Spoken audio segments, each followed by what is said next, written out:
La question que vous posez, elle est fondamentale, mais je ne dirais pas que les détaillants ne respectent pas les prix décidés par le gouvernement, puisque la preuve en est que si vous allez dans ma boutique, vous allez constater que je respecte les prix indiqués par le gouvernement dans le cadre de la lutte contre l'inflation, donc la vie chère. Mais il faut avouer que certainement il y en a qui respectent et il y a d'autres qui ne respectent pas pour plusieurs raisons.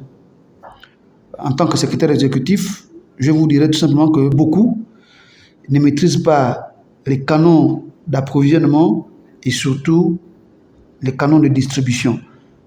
Parce qu'on observe que au Gabon, beaucoup sont grossistes, mais ne sont pas distributeurs. Alors que les mesures appréciées ou appréciables que le gouvernement a mises en place voudraient que les distributeurs acheminent les produits vers les détaillants et non que les commerçants de proximité vont vers les grossistes pour s'approvisionner. Si vous prenez par exemple le cas de l'huile, d'accord, Olam est un fournisseur. D'accord, Olam est un fournisseur, c'est-à-dire que c'est un producteur. Il produit l'huile qu'il fournit aux grossistes. En fait, qu'il fournit aux distributeurs. C'est ces distributeurs-là, en réalité, qui devaient acheminer l'huile vers les détaillants. Parce que je vous informe que Olam transporte l'huile pour les grossistes. Or, les grossistes ne transportent pas l'huile pour les détaillants. Oh, mais Olam ne peut pas se substituer aux distributeurs. C'est-à-dire qu'Olam n'est pas distributeur, Olam est fournisseur. Il prend l'huile de son usine pour l'amener chez le distributeur. C'est maintenant au distributeur de prendre l'huile pour l'amener chez les détaillants. Or, ce qu'on observe, c'est que c'est le détaillant qui se déplace vers le distributeur pour transporter l'huile lui-même, alors que le distributeur, lui, il ne transporte pas l'huile. À ce niveau-là, l'État doit avoir un œil assez régulateur, parce qu'en réalité, nous constatons un dysfonctionnement à ce niveau. C'est-à-dire qui est distributeur? Parce qu'on doit savoir, on doit avoir la capacité de détecter, lorsque l'État prend des mesures sanitaires comme celle-là, de détecter les distributeurs. Parce que la volonté de l'État, en prenant cette décision, c'est que le consommateur, d'accord, puisse ressentir, n'est-ce pas, les avantages des mesures politiques publiques prises en place, mais prises dans ce cadre de la lutte contre l'inflation. Donc, on doit avoir la capacité de savoir tel est le distributeur et quelles sont par exemple les conditions pour être distributeur. Un distributeur, en réalité, c'est celui qui doit avoir la logistique, c'est-à-dire qu'il doit avoir des voitures qui sont susceptibles, très bien. Or, pour moi, de mon point de vue, ce que j'observe, c'est que les seuls distributeurs qu'on peut avoir, c'est des entreprises, je ne fais pas la publicité, c'est des entreprises comme Faubert ou comme Sigali. Sigali, vraiment, quand je cite ces entreprises-là, regardez l'activité qu'ils font. Si vous prenez Sigali, Sigali achemine les yaourts vers tous les petits boutiquiers. Donc, en réalité, on devait avoir également des distributeurs comme la trempe de Sigali qui distribuent les produits comme l'huile, le sucre, d'accord, comme on assiste pour le pain, vers les boutiquiers de proximité, parce que c'est vers les boutiquiers de proximité que l'État peut ressentir, n'est-ce pas, la mise en exécution de ces politiques publiques lorsqu'elle réduit, n'est-ce pas, ou lorsqu'elle plafonne, ou lorsqu'elle bloque les prix des premières nécessités, comme les 58 produits de première nécessité que l'État a bloqués tout récemment, dont la Confédération gabonaise des syndicats de commerçants est signataire, salue l'initiative et accompagne le gouvernement dans cette dynamique. La question de l'augmentation de farine est liée au facteur de coût de production, lié au coût de fret, c'est-à-dire que le transport, puisque la farine n'est pas fabriquée au Gabon. Non, la farine est fabriquée, ou du moins les entrants, d'accord, qui constituent la fabrication, la production de la farine, nous viennent des pays extérieurs. D'accord? Donc, de ce fait-là, c'est normal que la farine coûte cher, et même là encore, je pense que l'État a joué un rôle assez central pour maintenir le prix de la baguette. Ça, il faut que vous retenez que le prix de la baguette de pain au Gabon coûte 125.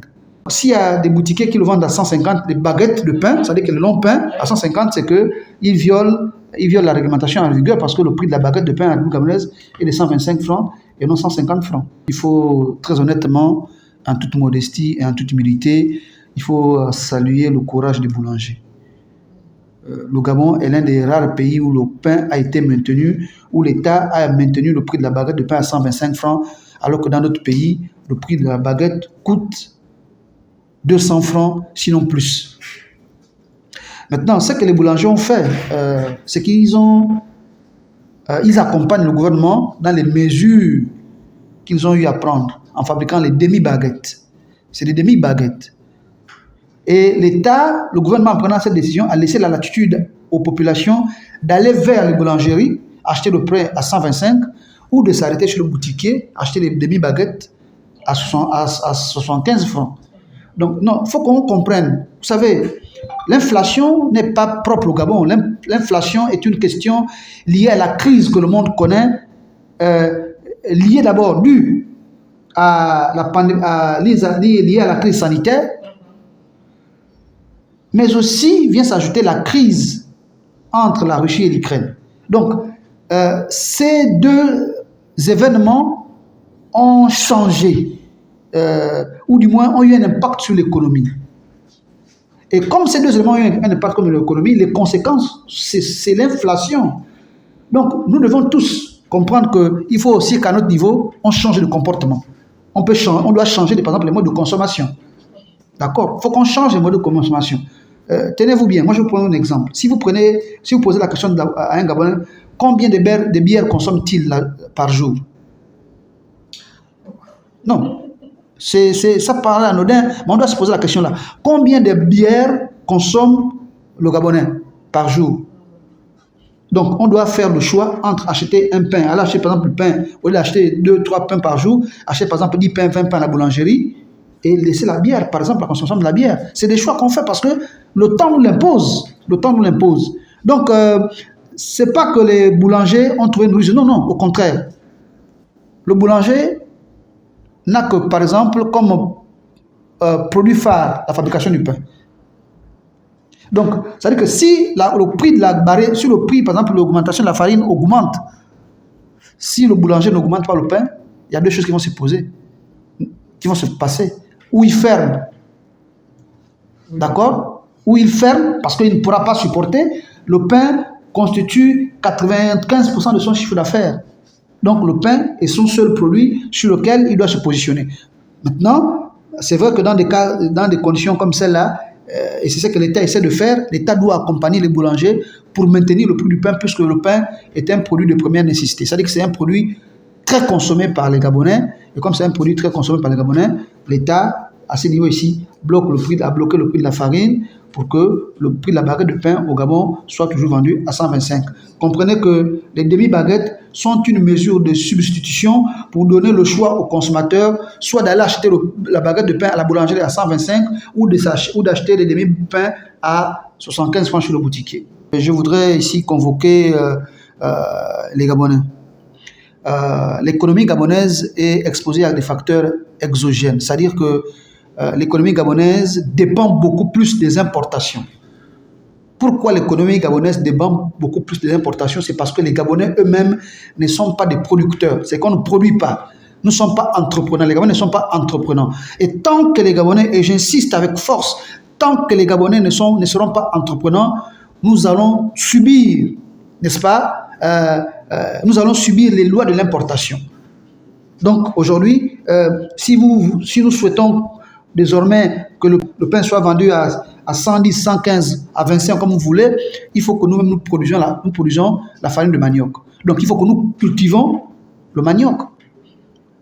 Donc on doit avoir des industries de fabrication de manioc pour produire la farine de manioc. Si on n'a pas ces industries-là, il va être difficile pour nous, n'est-ce pas, de faire comme au Cameroun, voisin, où on fabrique la farine, où on fabrique le pain à la patate, d'accord? Le pain à la farine de manioc. Donc, de mon point de vue, c'est une responsabilité qui incombe aux Gabonais. Les Gabonais doivent entreprendre, puisqu'ils sont plus bureaucratiques qu'agriculteurs. Il faudrait désormais, avec l'évidence, je profite aussi au passage pour dire que le taux du chômage au Gabon, selon l'Organisation internationale du travail, c'est 36%. Alors qu'on a des terres fertiles, on a un secteur informel qui représente 50% du PIB, on s'interroge où sont les Gabonais. Est-ce que diantre, on comprend la nécessité d'aujourd'hui de devenir des acteurs de notre économie parce que nous ne sommes pas des acteurs de l'économie gabonaise où nous ne représentons que 15% du marché. Vous voyez, c'est aberrant. Le système éducatif lui-même, d'accord, qui ne favorise pas, ou du moins qui n'a pas été conçu pour, comme m'avait indiqué le gouvernement, fabriquer des champions dans ce secteur. Donc, c'est un facteur culturel. Le deuxième facteur, en réalité, c'est que nous n'avons pas de modèles. C'est-à-dire que si vous demandez de me citer 10 Gabonais qui ont réussi dans l'entrepreneuriat, dont les activités sont visibles et connues de tout le monde, vous aurez du peine à me les citer. Donc, il nous manque des modèles. Pour s'inspirer, d'accord, on a besoin de s'appuyer sur ce qu'on a vu sur des référentiels, sur des référents qu'on connaît, n'est-ce pas, qui ont bâti de grandes choses à travers l'entrepreneuriat. Si nous parlons par exemple au Cameroun, on peut citer 5, 6, 7, 10 personnes, 20, 30, 40 entrepreneurs. Si on parle dans notre pays, on peut citer, mais chez nous au Gabon, il nous est difficile de citer des entrepreneurs qui ont réussi. Cela ne devait pas constituer un facteur bloquant. Parce qu'en principe, si on nous renvoie au village, en réalité, on a des modèles. Nos grands-parents sont des agriculteurs. C'est des gens très entreprenants. Mais je pense qu'il nous manque parfois de sens d'observation. Il manque au Gabon de l'observation. Parce qu'on a des grands-parents qui entreprennent. D'accord? On devait s'inspirer de ces grands-parents pour entreprendre. Mais en réalité, il manque aussi au Gabon. Le Gabonais n'a pas le goût du risque, en principe. Parce que pour entreprendre, il faut aimer le risque. Et c'est ce risque-là qui manque aux Gabonais pour devenir des grands entrepreneurs. Moi, j'ai démarré, je n'avais même pas 5 francs. Vraiment, je vous parle là, si vous partez dans les AKB, parce qu'un entrepreneur légitime, c'est celui dont son histoire peut être racontée par les populations. Moi, j'ai commencé au marché d'AKB parce que mon grand-père fut un grand couturier. J'ai grandi dans les AKB, tout pour moi à partir dans les AKB. Je n'avais pas 5 francs. Et j'ai démarré en faisant le troc d'une chemise Wrangler, une boute Wrangler contenant un appareil photo. Donc j'ai appris la photographie dans le tas et ce n'est pas la photographie aujourd'hui que je me suis construit. Comme je vous disais, l'histoire d'un entrepreneur légitime doit être racontée par celui qui ont vu, qui ont vécu. Et moi, je commençais par là. Mais sincèrement, je vous dirais que ce n'est pas l'argent qui fait défaut, mais ce sont les hommes en principe. Parce que c'est le projet. C'est le projet qui produit l'argent et non l'argent qui produit le projet. Donc ça veut dire qu'une fois que vous avez l'argent, une fois que vous avez une très bonne idée, il faut vous entourer, il faut aller vers les personnes qui ont l'argent. D'accord? Or, ça c'est l'une des tares des Gabonais que nous sommes, c'est que nous sommes égoïstes, on n'est pas solidaires, on n'aime pas partager, nous sommes individualistes. Et en réalité, c'est ce qui explique, de mon point de vue, parmi tant de raisons que j'ai évoquées plus haut, qu'on ne sait pas prendre le risque, et c'est parce qu'on ne sait pas prendre le risque qu'on ne devient pas entrepreneur. Par exemple, nous avons conçu un programme CAP 2025, qui est un programme qui vise la promotion de l'auto-emploi, c'est-à-dire qu'avec une fois encore, avec 0 francs, comme je vous ai dit, moi j'ai démarré, j'avais 0 francs, avec 0 francs, vous bâtissez votre activité. Et ce n'est pas de l'utopie. Et je profite de l'occasion, votre thème de monsieur le président de la République, chef de l'État, qui a pensé, n'est-ce pas, créer 100 000 auto-emplois. Le président de la République a décidé, n'est-ce pas, de promouvoir l'entrepreneuriat, ou du moins l'auto-emploi. Donc, comme le président de la République a décidé de promouvoir l'auto-emploi, la question que nous doit s'interroger, comment on fait, puisqu'il s'agit de l'auto-emploi et que pour créer son emploi, ou du moins la meilleure façon, comme disait un Sénégalais que je suis aussi beaucoup, la meilleure façon de trouver un emploi, c'est de créer soi-même.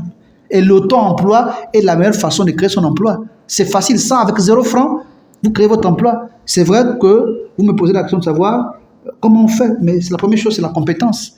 Il faut d'abord se définir, se découvrir. Qu'est-ce qu'on sait faire? Et à partir du moment où vous avez découvert ce que vous pouvez faire, vous créez votre emploi sans ambiguïté, vous créez votre propre emploi. Et c'est ce que nous essayons de faire dans le cadre du programme CAP 2025, qui est beaucoup suivi en Côte d'Ivoire, au Congo, au Cameroun, parce que nous sommes implantés au Cameroun également, en Côte d'Ivoire, au Mali. Donc, il y a des Gabonais il y a des compatriotes africains qui suivent notre programme, qui sont venus pour certains au Cameroun suivent des formations et qui sont répartis, n'est-ce pas, les implémenter dans leurs pays respectifs. Au Gabon, c'est vrai qu'il y a des compatriotes qui suivent parce qu'il y en a, grâce à ce programme, qui ont pu ou qui sont en train de poursuivre les études, par exemple en Tunisie, d'accord. Il y a aussi des Gabonais qui sont là, qui ont créé leurs activités. Il y a aussi des jeunes Gabonais qui sont avec nous, qui, n'est-ce pas, qui suivent le programme et qui ont créé des activités génératrices de revenus parce qu'ils ont des compétences qui leur permettent d'être en mouvement. Le programme CAP 2025 n'est pas quelque chose d'extraordinaire, c'est une situation simple. C'est un programme qui permet de mettre ou de rendre opérationnelle la compétence de quelqu'un en créant tout simplement des opportunités, tout simplement. Et nous sommes partenaires de toutes les administrations publiques, la GAZA, la DGCC, le Conseil camerounais des chargeurs, la documentation, la douane, les collectivités locales, d'accord, la Direction générale du commerce. Et avec ces administrations-là, nous travaillons ensemble dans la complémentarité des actions qui doivent être mises en place. Parce que vous savez, dans la vie, on a des droits, on a des obligations. Mais beaucoup parmi nous n'ont pas cette volonté d'accomplir leurs obligations, mais ils réclament les droits. Or, les deux vont de pair. Si vous réclamez vos droits, ce n'est pas évident que vous les obtenez si vous ne respectez pas vos obligations. Et je pense que le programme CAP 2025 a pris comme credo, donc son point d'ancrage, il accompagne les gens dans le respect de leurs obligations, vous comprenez, pour que les droits, donc qui donne les gens les droits, c'est l'État. C'est l'État qui donne les gens les droits. Donc pour qu'on obtienne nos droits, il faudrait que nous accompagnions l'État dans le respect de nos obligations. Or, on veut que l'État fasse nos obligations et nos droits. Ce n'est pas possible.